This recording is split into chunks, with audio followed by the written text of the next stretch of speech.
this Reichian segmental armoring release, because one, it's a pretty cool thing to do, and two, it's one of those things that's quite deep, but that you can also just do in your own place. A couple of you, like your own space after the workshop, a couple of you would ask me, you know, are we going to get some sort of take-home workouts or advice on how to keep this work going? So I'm preparing a sheet of some different workouts from stuff you've already done this weekend, and I'll probably email that out to you afterwards with the links for these videos about the talks in case you want that. So I'll send that to the office next week and get them to email it out to you. But this Reichian workout, which is done on a mat and which you work with these armor bands, is a pretty cool thing to do. So I thought we could all you could go through that, so you know what it's like, and that's another one you can take out, which is quite a deep process. Create quite a lot of change inside. And then we'll have a tea break, and then Abby's going to lead a writing and sharing exercise. Basically, that's from this morning. Okay. And I just wanted to, just to recap everything a little bit about this idea that, you know, many people start in this kind of armoured state where they've been wounded, traumatised, had bad experiences in childhood, adolescence, and then we learn to get kind of needs met from other people from the outside to open up to others. Does it kind of make sense? Mm-hmm. Yeah, okay. Everyone's different, but a bit, you know, seeking love on the outside, seeking our needs on the outside. And then maybe if you keep going along, you know, you start to become more internal. So you're not armoured and covered in layers anymore, but you no longer need so much from the outside. You know, it's like that's how I see a progression moving. Problems come generally when people try to go from here straight to here without, you know, so they're super armoured and then they just try to become really super independent. You know, it's like, not everyone has to go through a kind of big process, but it is the case that I think to get to some authenticity on your own, you know, you also need to spend time with others opening up in some way. That's not like some kind of laws, I think, but I think that kind of sums the ideas up, and then we have this idea that when you feel safe inside yourself, when your belly is active, the centre from which all primates, mammals hold boundaries from naturally, you know, when that's active, it's much easier to go out and take risks to meet people, basically, because you feel inside your own being that you are safe and that you can put up boundaries if you need to. Yeah? So that was the concept. I found this meme today, maybe you can't quite see it, I don't know. I thought it was kind of amusing about this work. And it kind of captures a little bit the difference between kind of a lot of new age or alternative kind of practices where you're doing something to get to the top of a mountain and be the great big one. And probably the reality of this kind of work is more that if you get into it, you get into it on an ongoing basis, and then, you know, you're doing the work, you're going deeper, and you're also having a better life, but you're still doing the work. Have a look at it and pass it around a bit or something. It's one of these online names. It's based around, what's the name of that guy? Sisyphus or something? Anybody know about this? The philosopher who's told he's got to pay. Some Greek god made him push a rock up a hill forever. Yeah. Oh, Abby would know. She's studying. And then the rock would come down, and you have to. The rock comes down. He has to push it up again. All his life.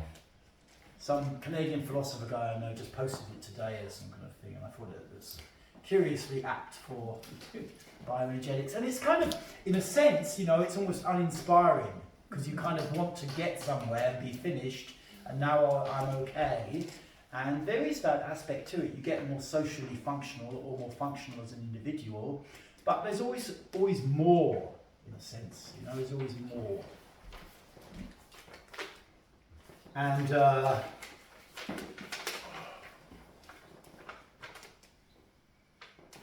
I think it's also a valid question, like, well, I mean, something I saw, you know, living here 20 years and being in New Age a long time, everyone would go on and on about abundance, you know?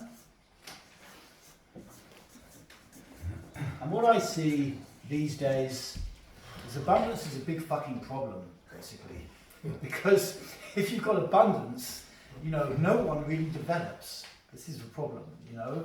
It's just you've always got comfort, you've always got your needs being met, you've got your friends around, you've got abundance of money. But for a long time, abundance was like a massive buzzword. You know, I remember, you know, Tony Robbins 20 years ago, and you know, making the most abundant life for yourself, and it all sounds wonderful and stuff. But the problem is, you don't actually get any development. You know, it cuts into this meme a little bit as well. You know, that if your life is just abundant, you probably don't get much development. And actually, the opposite condition is a much better teacher. Scarcity, you know? Competition for resources, and having to go inside yourself and find out how am I going to get my needs met, as opposed to just having everything given to you in a certain way by society. So I just... There is external abundance, right? When people talk about that. Yeah. Well, coming from like the alternative scene, you know, it was a lot about having money, having friends, having a wonderful life. All the focus is on the outside. And the problem with that is, you know, 20 years down the line, I think increasing numbers of people are beginning to become aware, you know, who are a bit more cutting edge in this alternative scene, but it doesn't really work. Because you, the inner you, does not develop. You're just constantly almost like being pumped by a machine with stuff that makes you happy. So these, you know, these are just ideas that you can drop. I'm dropping into your mind and may give some useful stuff for you, you know, be personal to you. But it's definitely worth considering that scarcity is a lot better developmental tool than abundance, I would say. You know, sort of thinking about. And likewise, I mean, it kind of cuts into this. Oh, I took a little bit. A lot of what we're doing here is undoing. You know, there's some therapy out there, like a lot more cognitive therapy, kind of directs you to be a certain kind of person. But what we're doing here is working underneath the mind, taking out blocks. And so some of you had questions, understandable questions. Okay, then how do I direct myself in the world? And I was thinking about this, you know, okay, I've taken out blocks, I've freed up more energy. What am I actually going to do? Because I'm like in my 60s, but if I imagine I'm like 25 and I'm looking out at the world, it would not seem that inspiring to me these days, to be honest. It's a bit monoculture. Maybe there is some inspiration you get from things, but it's a bit monoculture in some ways. A lot seems to just go round and round about money, and you know, if it doesn't make money, you know, it's kind of fucked and it's going to collapse and whatever. I don't know. I mean, what I came up with a little bit thinking about this is like, this work, you know, it's undoing and you're creating free energy inside yourself. And there's also, what I discovered, a mystical aspect to it. In the sense that traditionally mysticism, spirituality, is quite strongly associated with what in psychiatry is called psychosis, which is a heavy word, but basically all it's really saying is another really bad picture of someone sitting down, is like you're coming out of your body into an abstract layer where there are angels and chakras and gods and crystals, things and whatever, and you know you're kind of getting this information from out of your body. But then, you know, maybe this person who becomes a mystic in Glastonbury, they were bullied at school, you know, or something like that. You know, they had a really shit time in secondary school, and there was bullying going on, and they just felt really shit about themselves. They contracted inside themselves, and at some point had a bit of a mystical experience, and went up into this other domain, you know, and it's like, and then there comes a certain point where it's like, okay, do I come back to my social reality, or do I just stay there? Because now I'm in Glastonbury, I've got my robes, there's a couple of people following me, I've got, you know, I'm in with the crystal shop around there, and I can send people and get a bit of cash out of it and whatever, you know, it's like, this is a kind of modern day mysticism, this is like one of the basic dynamics, you know. And then you start to think, well, no, am I going to come back and face the part of me that was bullied by those fuckers in school and stuff like that? Or do I just stay in my crystal world, you know? And it's like, and I think it's a valid question, And ideally, what happens is that you do come back, but you make. To me, authentic mysticism or spirituality is you deal with your social reality, but you also retain this stuff as well. You know, it's like a fusion. Because I see in spirituality, being around, seeing a long time, a lot of people are just dissociated from the body.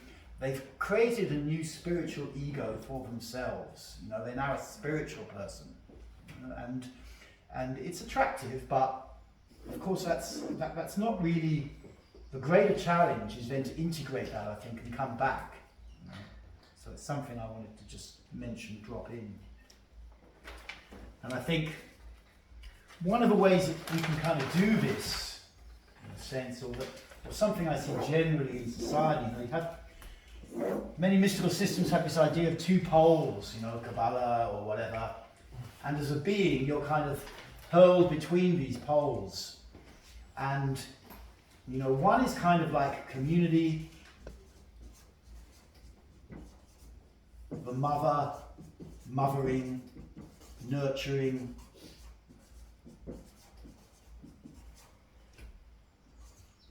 And the other one is more like, you know, who are you it's more like the hermits in some way. You know, who are you? This is like, who am I in a group of people in society? Who am I in a group of people in society? And this is, who am I when I'm on my own? You know? How is it to be on my own? You know, to not have a partner, to not have friends around.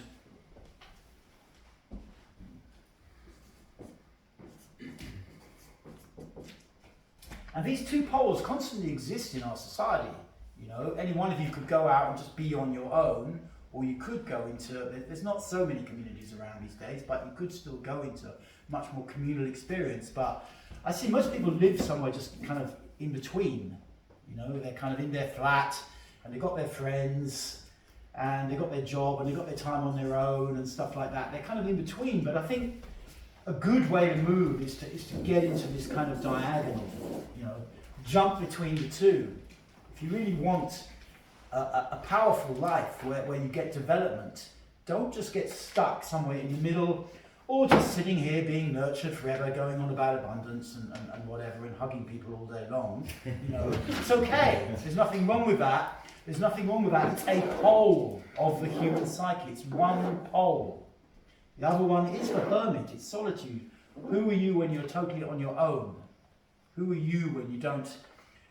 When you don't have someone to cling on to, when you don't have someone to talk to, you know, when you don't.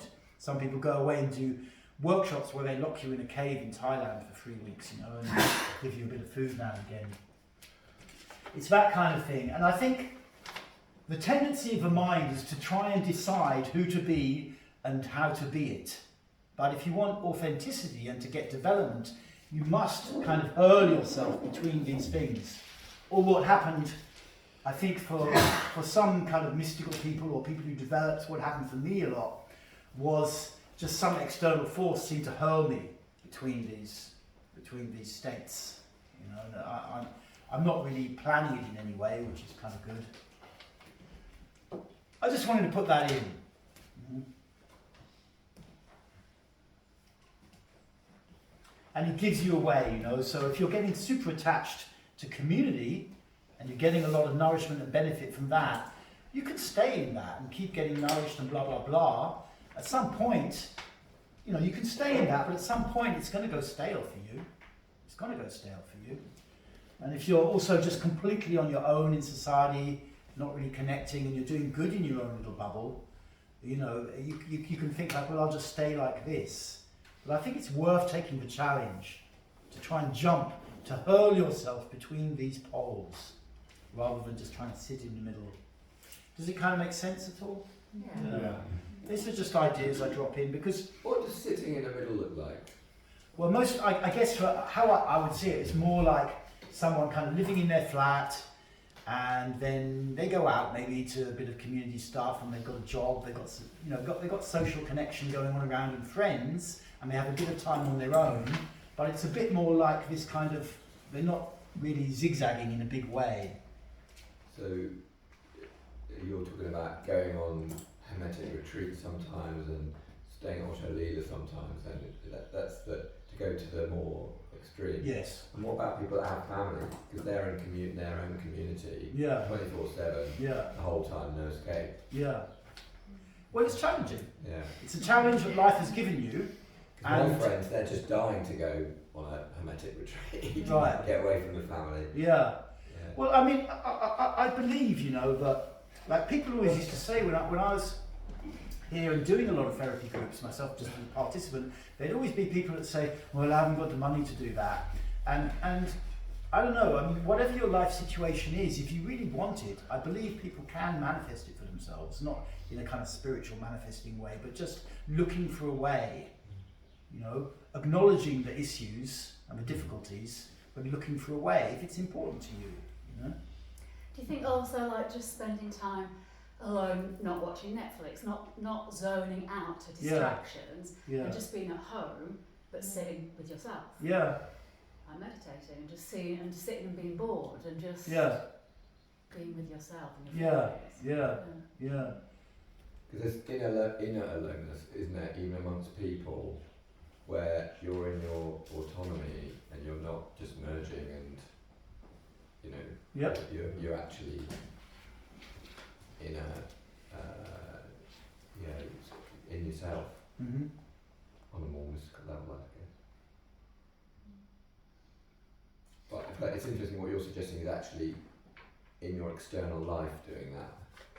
If you don't have a dialectical element, you will get stuck as a general rule. Sometimes people talk to me about angels and guides and this kind of thing because I'm a bit in Kabbalah and that kind of stuff. And, you know, they want to get in touch with their holy guardian angel or whatever. And I say, you know, be careful what you wish for. Because you think these guardians and guides are all sweetness and light. No, they're going to fucking hurt you between these states. Because that's the only way, as a human being, you're going to get any development. Otherwise, it'll just be your mind creating fantasies all the time, you know? I come from a high trauma background, and when I started to do therapy, it would be easy for me to say, poor me, you know? It's bullshit. I'm super happy that nowadays, I'm super happy that there was abuse going on in my childhood, that there was, that I was left by my parents the first week and this kind of thing, and then nursing home and adoption and crime and blah, blah, blah. Because otherwise, I see myself as quite a lazy person by nature, and because the trauma made me super socially dysfunctional. So in order to get any basic level of social need met, whether it's, you know, lover, friendships, or job, you know, some role, I had to do a fuck ton of therapy. You know, I just had to dig really deep into all the shit, because otherwise it wasn't going to happen. And it's not to say that trauma is good, but generally people need some kind of goad somewhere internally to get them to move, you know? So when you talk about authentic spirituality or something like that, it is not about sitting in your, you know, it's okay to do a bit of time in Glastonbury with your guides and blah-de-blah-de, but these angels are motherfuckers, you know? They really fucking are, because they have to be, because they're working with an ape that can just use information, you know, and will posture endlessly and try to get status for itself and will do all of these things, you know, and so they have to be bastards, you know. I mean, maybe it sounds a bit extreme, but this is the reality, you know, with your angel cards, you know, that if you actually dealt with some of these angels, they're going to fucking hurl you around the place, you know. This makes me think of my first experience with plant medicine, where we did it in a group setting, and I thought I was going to go to the stars, meet the angels, and I just couldn't be in the group, and then I couldn't be alone, and I went in and out of the room and then to be on my own about 5 times. It showed me exactly the diagram that you've outlined. Because through this practice, this is like, anybody knows Kabbalah, this is a kind of model of a tree of life. But like, and then what happens slowly from all this bashing around is a kind of middle pillar builds. But it's dangerous to say that because people just try to be that, you know. But you have to go through you have to get hurled around. So I mean, sometimes I like to say these kind of things because I think you know, when you're in the middle of this being hurled around, it can be really tumultuous and you don't know what the fuck is going on, and you just look at someone over there and you think, well, they're way more spiritual than me, you know, they're just super happy and content. And you know, because we are kind of apes with status obsessed, working with information, then people pull out of the journey. But actually, if you're in this process, this washing machine of being hurled around, I want to say to you, it is good, you know, it is good. And keep feeling your body, keep moving with it, but it is a good process. It is a good process. I still feel myself on it. Jumping between, you know, somewhere like here to just living on my own in a country where I don't really speak the language. You know?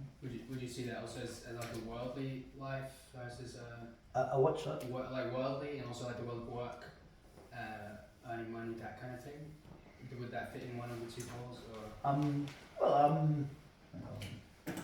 Like go out and earn money kind of thing. Yeah, exactly. Like versus more of the inward stuff. Like maybe I associate them also two poles. Maybe. I mean, I hadn't thought of it in those terms. I was thinking that if there may be other ways to think about it, you know, more in terms of being around a lot of people, you know, very closely, intensely, you know, like in a community like this where people are everywhere, you know, because it's like, that is also very triggering as well if you're used to being on your own.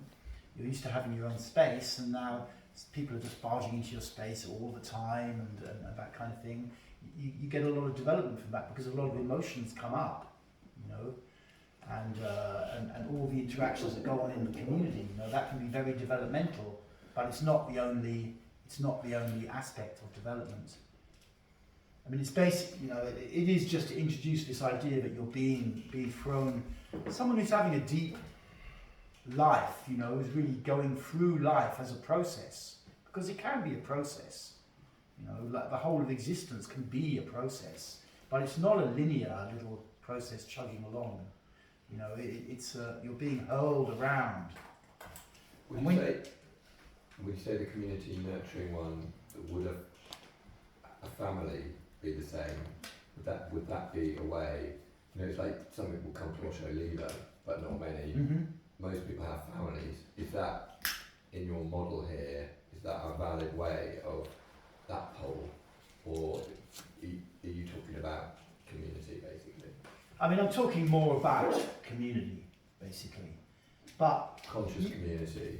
well, I mean, it's more like being, you know, when you come here, for example, I don't know what it's like so much these days because I left 5 years ago, you know, but you're in a lot more interactions. You may be 45 years old and you're living in a dormitory with a load of other guys or something like that, you know. It's just like a lot of stuff is being stirred up.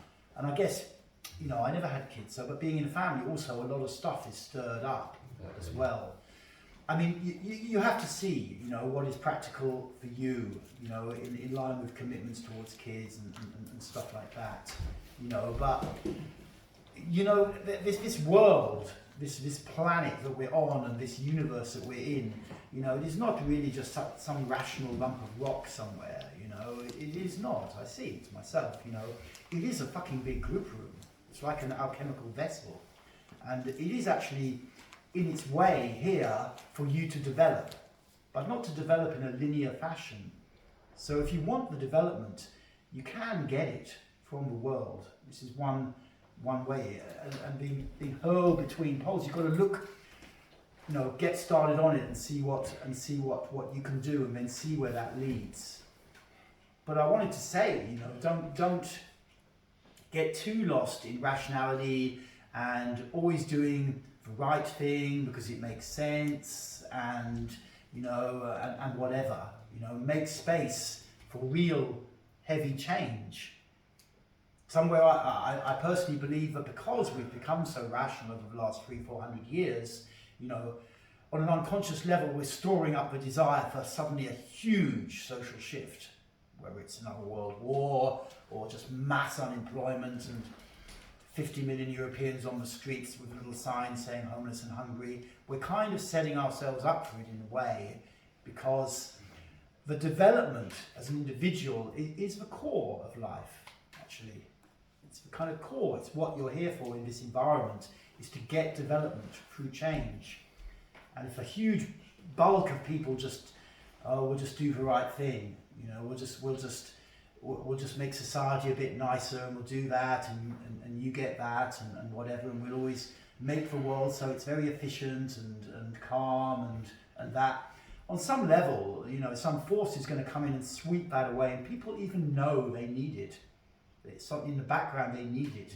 You see, before wars, big wars start, you know, people who were super peaceful suddenly just became really warlike, you know, because they just somewhere know they fucking need it. They need to be shaken out. When you need to be shaken out of yourself, you know, people induce crises into their lives. You know, I've seen it all the time working as a therapist. They induce it because they're consciously not they're not going for the risks that they need. So then, because they won't consciously go for the risks because their ego is so held, you know, they somewhere set themselves up to have a huge fucking crisis, you know, which may just go completely wrong and not work. If you want to avoid that, then consciously take the risks. You know? Yeah, I reckon so you've been filming about 80% freelancers right away, and it's just falling off an edge, like no one watches TV. Okay. But it's like, first time I've seen a vision of a really happy life for myself. It's like, when I'm like, okay, actually take the risk of doing something completely different. Yeah. And it's like, I needed that. Like, I wasn't going to do it by myself. Mm-hmm. I haven't got there, but you know, it's kind of it's possible now. Mm-hmm. Yeah. Yeah, we do have to negotiate with a kind of developmental demon inside, you know.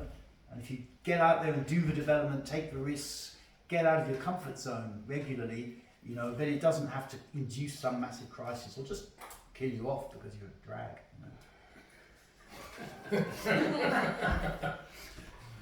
You know, this is the dark end of spirituality in a sense. You know, it's a heavy end.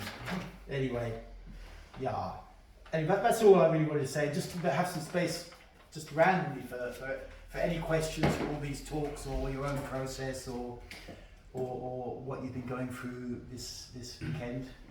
It really sounds the whole non-dual perspective and all this kind of stuff, you know, Muji and all these kind of like, you could say dodgy camps in Portugal, wherever he goes, and probably quite a lot of it here. It's kind of like, you know, it's almost like you're kind of just scratching something, this heroic spiritual journey, and you're meant to get somewhere, and you've landed at the top of the mountain.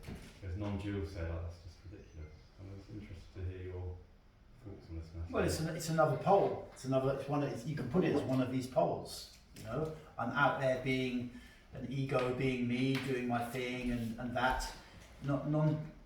Non-duality satsang is when you have to really, or when it's done authentically. Mostly, it's from Ramana Maharshi in the South of India, 50 years ago. But like, you have to really investigate who am I. You know, so one of these poles can be, you know, going out there, following your desires, following all the exciting shit, going around having sex with anyone you can, whatever stuff that you want to do, getting fuck tons of money and just posturing like a massive great ego, you know, exploring that, what is it like, and then, you know, non-duality, you know, sitting around with some guru who's telling you that, you know, none of this is real, and you have to introspect constantly on who am I, who is doing any of these things. The danger when you just sit with non-duality all the time, because I was in satsang for a while, is that you end up just repeating the sayings of the guru, you know, instead of them actually being a living reality inside of you. You just end up, no, I'm not going down to the pub tonight because, you know, there is no one in. You know, and whatever, you know, it's like you just end up repeating sayings, you know, it's always the thing. But I think that's great because it's a totally authentic other way of looking at things, you know. Go out and become a complete egomaniac to extremes, get money and do it, and then go in satsang retreat for 6 months. You know, it's gonna have a similar effect to this.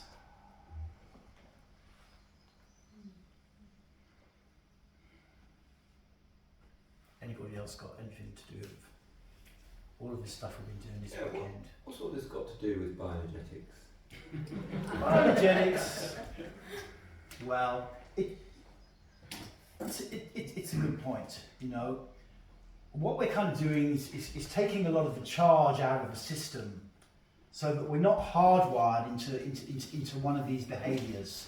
You know, the average citizen I see is just sitting somewhere in the middle, not moving very much, and they're kind of hardwired in place. You know, their mental attitudes are hardwired in place by the subconscious trauma and the workarounds that they've developed in their life from adolescence onwards, of pleasing or controlling or whatever. You know, when you start to take that hardwiring, or the source of the hardwiring is the trauma inside, the blocks, the gaps, you know, and the rigidity. When you start to take that out and you free up energy, you know, as people have said, but some of the mental ideas are still there. You still want to control, you still want to please, but there's not much energy behind it.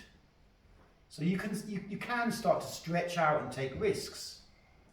You know, on seeing this, someone a year ago might have suddenly thought, "There's no fucking way I would just spend my life jumping into these crazy ass situations." You know, when you take 20% of that hardwiring out, they might say, "That's interesting, maybe I could do that." Because what's holding the mental attitude in place has been diminished.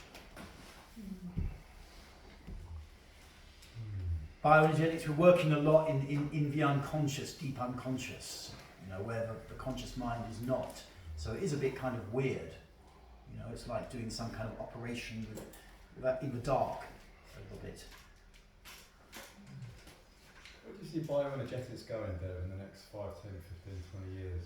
Do you see it becoming bigger, more popular, or just pretty niche maybe as it is now? I mean, people are always saying, when I started doing it about 2000 in university, there's some Brazilian teachers used to come over there. People would always think, and I would think the same, you know, this is going to become massive, you know, because you can release so much. But it became a bit like the kind of thing, you know, where in the 60s they said like weed is going to become legal because law students are taking it and they'll grow up and change the laws. It never really happens. I think society is such a way that most people will be held in quite a tight box, and that kind of serves the system that's built up. So my anticipation is it remains pretty niche.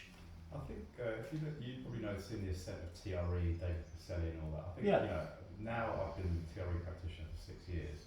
Now I see it as just a subset of bioenergetics, Yeah. but it's been marketed very well. Yeah. And it does work, I think, Yeah. as well. So it's some clever dude or clever woman just to say like, you know, this does do what it says and does what it says in the tin. Do you think like some guru marketing or some folks could bring it bigger, make it bigger? Well, it could do, but what I see also is, you know, you can be exposed to this stuff, but will you stick with it? Yeah. You know, the challenge, yes, it's good to be open to marketing and the idea that some Tony Robbins type guy just gets super into bio. I mean, Elliot Hulse did, you know, that's one of the things that sustains it. He had a big following. A guy called Jason Capital, also quite big in California, also got into it. But like, you know, at the end of the day, it's like, are you actually going to continue taking the fucking medicine? You know, when you've got the option to kind of lots of soft options, you're going to keep taking the heavy medicine, you know? And I think the average human being, the answer is probably no. And even the average alternative person is kind of no. You know, it's like... It's really challenging, you know. It's fucking challenging. Yeah, it really is. So actually, it's a bit, you know, you're opening to the discomfort and pain, and it's not just physical pain, it's emotional pain. And it's like you're on the cross, basically, breathing into it all. Yeah.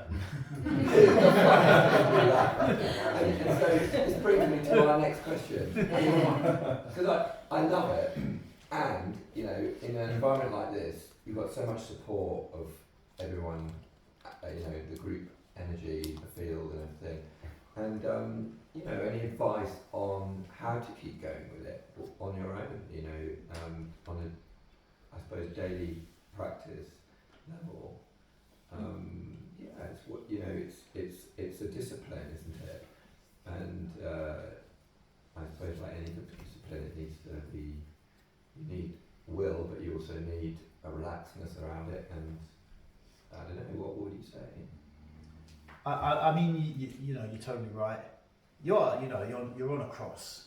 You know? In fact, even in Gnosticism, there was this thing called the fixed cross, where at some point you're energetically held on a cross, Book of Daniel and stuff, you know, and you want to avoid all your shit desperately, but you can't get away from it, you know, and so that was a concept from 2,000 years ago, you know, but like, and eventually when you've seen all of it, they let you off, but like, that's how it was. But I think you need discipline, yes, and you need to set it up for yourself in a way that's tangible, that's practical for you. You know, some people come out of a workshop super inspired and excited, it's great, and they're going to do, okay, I'm going to do an hour of bioenergetics every morning, and then I'm going to do belly breathing workout in the afternoon, and you know, it's great, they've got a massive head of energy.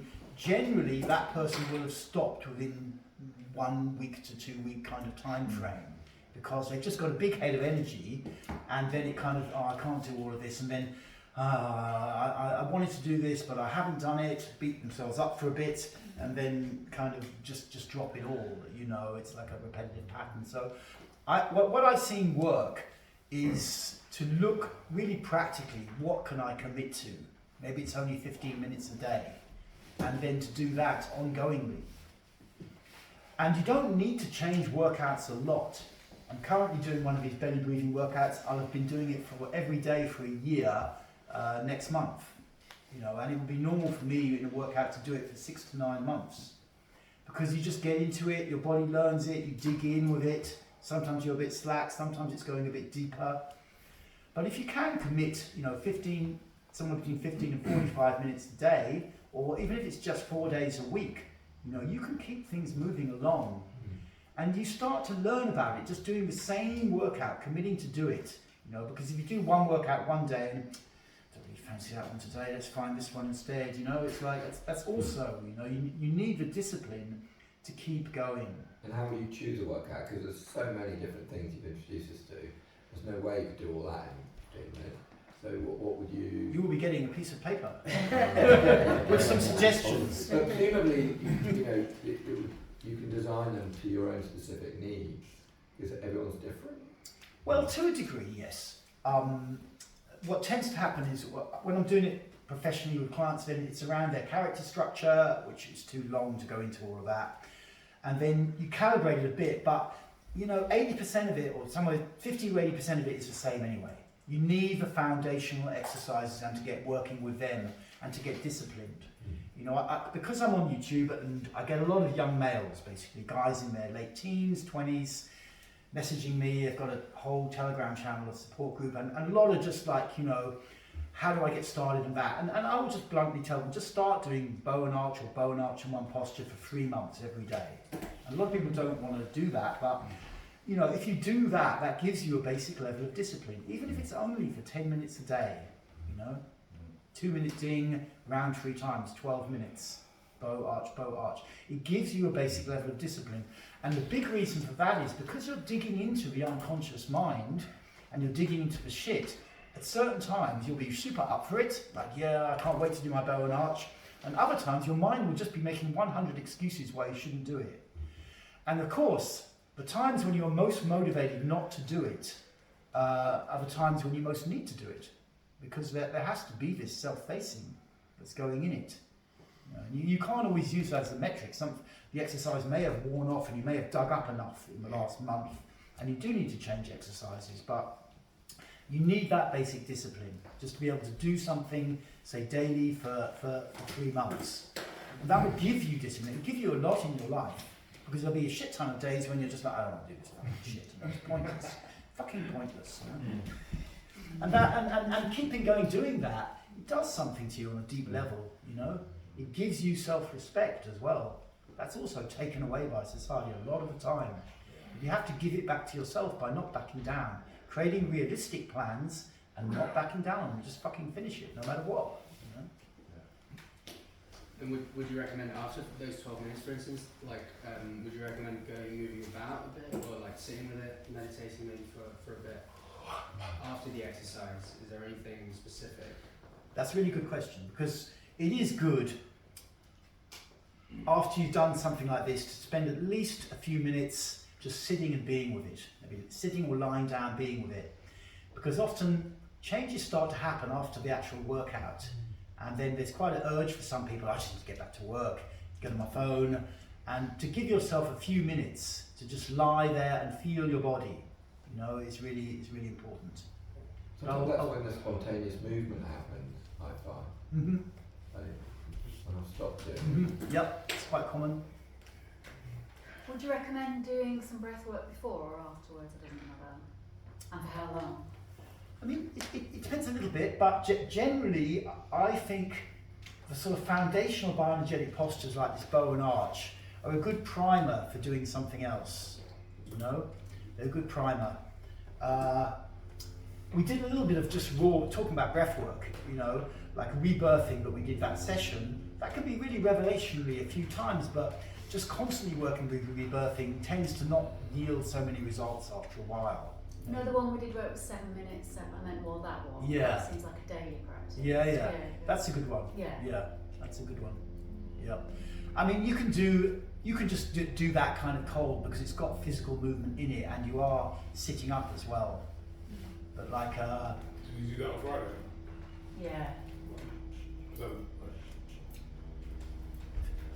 Will we get access to any of those tracks that we could do that 777? yeah, I've got some of that stuff on YouTube, or I'll send out links. It'll take me a day or two. I will send you out a sheet of it. Thanks. Priya in the office to send one out to everybody who's in the group. Shen. Sorry. I mean, when we're doing the practice, obviously we're gonna come across blocks and traumas and all the rest of it. It would be the risk of being by yourself that you can get overwhelmed with this kind of emotions that are coming out. So at what point do you reckon will you share the stuff that comes up with it? You know, if you don't have a support around you or something like that. I mean, there's a couple of things that you can do. One, if you feel like, well, I'm really digging up some heavy shit here, you know, and I can see my social reactions, I'm losing it a bit. What typically happens is people start overreacting socially to relatively mild stimuli. Someone pushes a little bit ahead of you in Tesco's, and you're ready to just punch the fucker out, and you feel totally justified in doing so, you know, and this kind of thing, you know, or just screaming at someone in the photocopying queue or whatever, you know. It's like at that point you can see that your level of reaction is inappropriate, which means a charge that was held inside has become mobilized, and it's seeking a target, seeking a way to release itself. If you think that's happening or going to happen, I actually think just getting someone you can talk to about these things, you know, professional if you can afford it, like a counsellor or therapist. Otherwise, what some people do is they just have an arrangement with someone else who's doing the work, and they just check in with them once a week and do a sharing on Zoom or something like that. Something that's also very useful to remember when you are working on your own, digging stuff up, is that as soon as stuff is triggered, there's a tendency for the mind to go into quite an evasive strategy, or just try and do something about it, or just start freaking out, and it can just amplify a lot of stuff. And what's actually really important in this work is to spend time just feeling the body, because your body is like the deepest layer of processing, the sensation of the body, you know, and anything repressed, energetic or emotional, is repressed into the sense of the body. You can even just briefly look at that. What time is it, Abby? 20 past 10. But this can be useful. This is how much you can feel your body now, say, as a thing. This is a load of traumatic shit that's kind of outside your awareness. Your nervous system was pushed there. This was when your dad never paid any attention to you, and this was the woman in the supermarket who screamed when you were 5, and this is when your parents castigated you age 2 and you shut down a lot of your responsiveness. And this is like how much you could potentially feel. So what you're doing in this work is, this is what I can feel now, surrounded by these energetic gaps and blocks, places where there's all this intense energy and emotion inside your psyche, but you're not aware of them because they're outside. You've compressed yourself. Shut down your breathing, shoved stuff into the muscles. You haven't done it consciously, it's just your system has done it. As you start to do this work, you're expanding this. And if you hit one of these too fast, then yes, it can be quite overwhelming. You know, suddenly you're just enraged about shit online, when you didn't care about it anymore, suddenly you just think, I've got to go and assassinate Nigel Farage, you know, he's the epitome of all evil, you know, this kind of thing, you know. And because this energy, you hit this, and because it's about men in control or power, and it was to do with your dad, your psyche just finds a male who's being arrogant and in power, and you feel like you just have to kill them or something, you know. That's extreme, but I mean, that's how it kind of works. But if you keep just feeling your body, dedicating time to just even lying in your bed, and just, okay, I'm just going to pay attention to the sense of my body, all of this stuff will integrate. So you can do a lot of stuff. I've now got like people who've been through my online course, who've been on my online training and stuff, which I give more personal supervision of, and a lot of them are making a lot of progress, you know, and they're all working on their own. You know, it's kind of bizarre, because everything was about groups in the old days, or one-to-ones, but it is possible, definitely for some people, to really start to really expand the sense of how much they can feel and get the benefits from it. Do you want to say a bit about what you do, you know, the course you run online? Well, I run there's like an online video course called The Journey, which is like 52 weeks of content, but it would often take a year or two to complete. And if you do that, it's pretty fucking challenging. You know, it will give you, yeah, certainly you'll be very disciplined by the time you get to the end of it, because you have to keep going through all sorts of inner stuff, you know. And then if you complete that, you can apply to join the facilitator training, which just requires a little interview, and then you, every 2 weeks we meet, and whoever's a trainee runs a session online, gets gentle feedback after that to support their development as a facilitator, and then there's the sharing, and that's been running. That whole thing's been going since about 2019, and you know, there's a lot of people on the first stage of the 52-week thing, and not all of them want to be facilitators anyway, and a lot of people don't complete it, basically, because it's pretty fucking intense, and maybe something else comes up. But the ones who get onto the facilitator training, and most of those guys complete, you know, you get support to go out in the world, and people still come back to that 2-weekly meeting, even when they finish the course, just to share how they're doing and get a bit of energy to keep going out and do sessions. You know, you can work online. It's not ideal, but then a lot of things aren't ideal. You're training people as facilitators as well. Yeah. Are they mostly men? Because you refer to them. They are mostly men. Well, that's interesting. What is Well, that? quite a lot of women. I mean, my kind of attraction group has been more male, maybe like 65, 35. But I like working with women. I mean, part of it probably is because I'm a guy. I'm not on Instagram so much. You know, Instagram tends to be skewed towards women, especially Is it the physics and physicality self-development. of bioenergetics? I mean, I think it's just more randomly factors. You know, YouTube is more younger men. Instagram is more younger women, particularly when it comes to fitness or step up, self-development stuff. It's skewed a bit like that. Elliot Hulse is a Florida-born bodybuilder, mixed race, who became massively famous on YouTube as a kind of strongman guru, you know, kind of guy. And he got super into bioenergetics and told everybody about it. Nearly the entire, you know, 99% of the people into him were young men, basically, or American Western males. If you're doing it online, there's maybe a tendency to doing it on your own, be quite solitary with it. Yeah. That's true. Well, it is quite solitary. I mean, it is So quite there's solitary. this thing about young men being in their bedrooms, you know, glued to the internet, doing whatever. Well, yeah, I mean, and I think, you know, but a lot of people want development, you know. So I went to see my doctor about depression, and I don't want those pills for a start. But I did talk to him about, I'd done body work, somatic therapy in the past, found it very useful. And he was very interested, but he said, how do you source it? Well, that's the problem. And I felt stumped for an answer. Yeah. I said, well, there was Guy Gladstone, but I think he's packed it in now. You know, I just thought, well, I thought all I could think was that there's a lot of disparate things there are things that are not exactly bioenergetics, but are in the way of body therapy, and there's sort of hands-on stuff, you know, But generally the scene has softened up. That's the problem. You know, since I started in 2009, 99, particularly with Web 2 and the Facebook era, and the fact that we get older. And one thing is therapists get older and tend to do more fluffy stuff as they get older. It's kind of, that's the basic tendency. Not all of them, but they tend to do that because it becomes draining to be in a group room and make people shout all the time. You know, it's like, you can do it easy in your 30s and 40s, I know, certainly 40s and 50s. It becomes more draining as you get older. Also, the people have become a bit more trippy about that kind of stuff.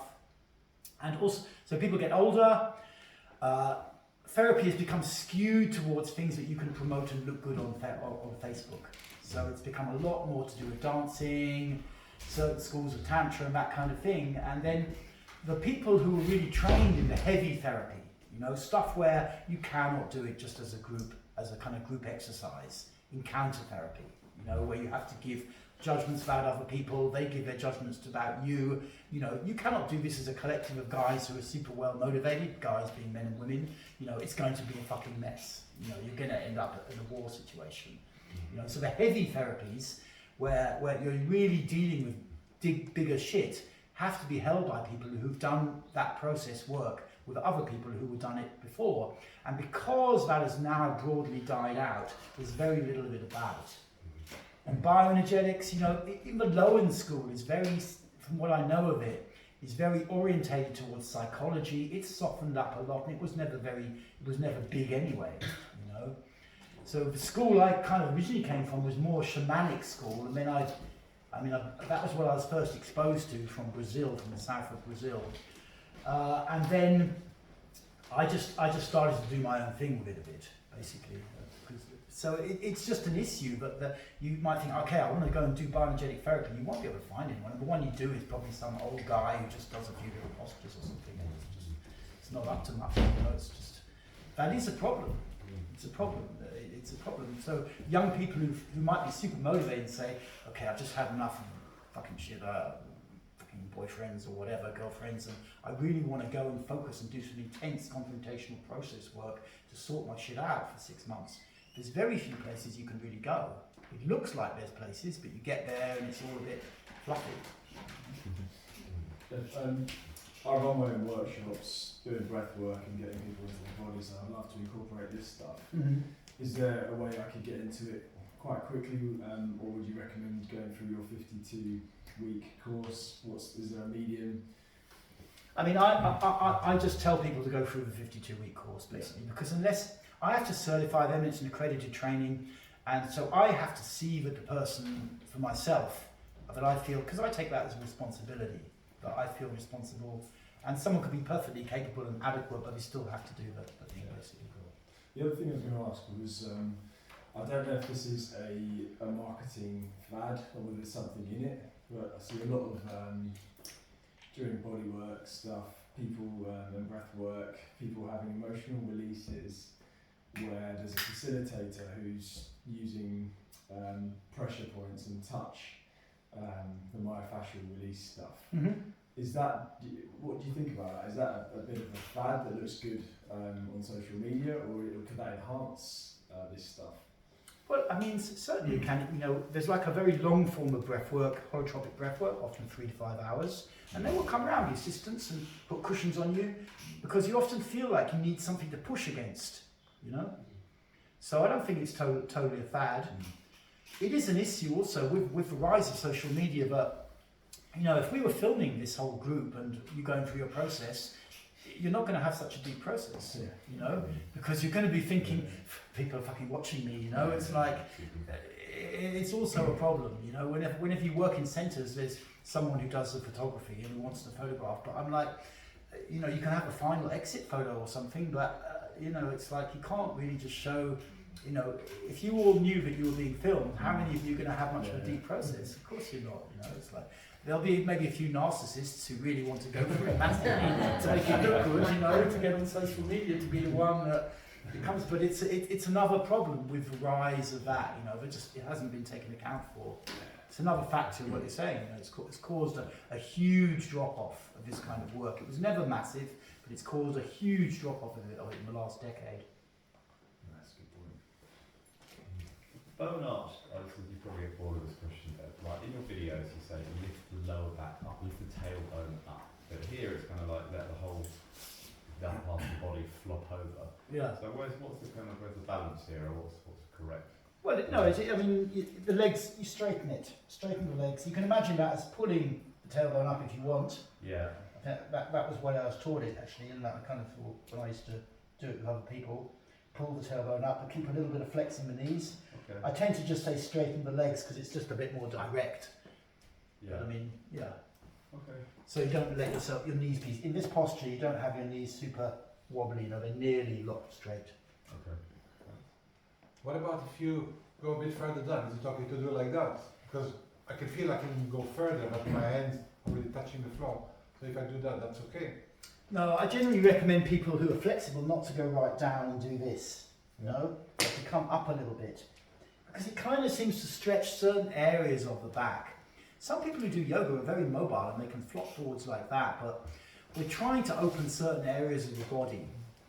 I wouldn't say I have a total muscular understanding of it, but I definitely see people who can be super floppy mobile, but have got, you know, heaps of shit still held inside their body and in their back as well. You know, so you're trying to kind of, it's got a real therapeutic edge to it, this stuff. It's not just about flexibility or body. Yeah, I've noticed that when I do it, my hands are so tight that my lower back isn't really stretching. I guess I probably have to get through the tension in my hands for then the back to come to engage. Yeah, just keep breathing and feeling the body. Basically, things will come back online. A few months, yeah. And my question was about developing the belly centre, that sense of safety in the belly centre. Which ones would you recommend for that? One of the workouts that will be in this sheet that I'm going to give you, the intense belly breathing workout, which is done sitting, ballooning and contracting your belly. That's very good for that. It's also very intense and it's a bit much for some people, but it is that will work that centre. And yeah, basically. And that's the main one. That's the main one, yeah. And if that's too much, you have to work around a little bit. But that's very strong for the belly. You know, I would be happy to say that 99.9% of humanity has virtually no feeling in their belly. If you get some in there, it's going to change your life, and it's not. That's nothing to do with your gender at all. So did we do that one in the class? I think Abby did it one morning.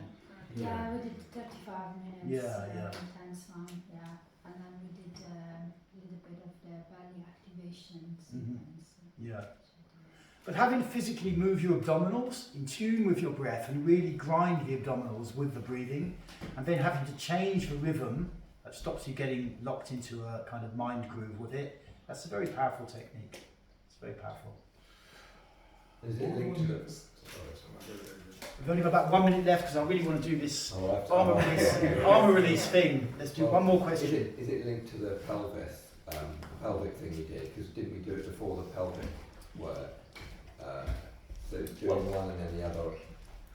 Without giving out all the kind of secrets, the idea of doing that in the pelvic work, I tried it a little bit last year, because with the pelvic work,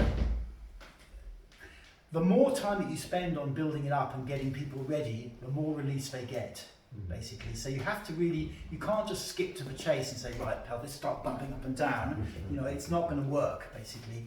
So with that belly thing, it increases your belly feeling a bit. The tilting helps as well. But you're also just focusing on this area. You're bringing your own awareness into this area for quite a long time before you get to the actual kind of lift and lower and then the bumping. And you need that. You need 30 to 60 minutes preparation to get a good release. And then many of you, you know, you were bouncing up and down for 20 minutes. You know, and that probably felt like your body was just doing it, like it wasn't something your mind was running, yeah? That's the pelvis. The pelvis has been let out of its mental prison of the mind for a little bit, and it's like a little kid. Right, I'm fucking making use of this time, you know? Get some of this shit out of here.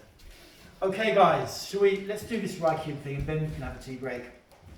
So, if you'd like to put your chairs on the side and get a mattress, and put them out the way they were before.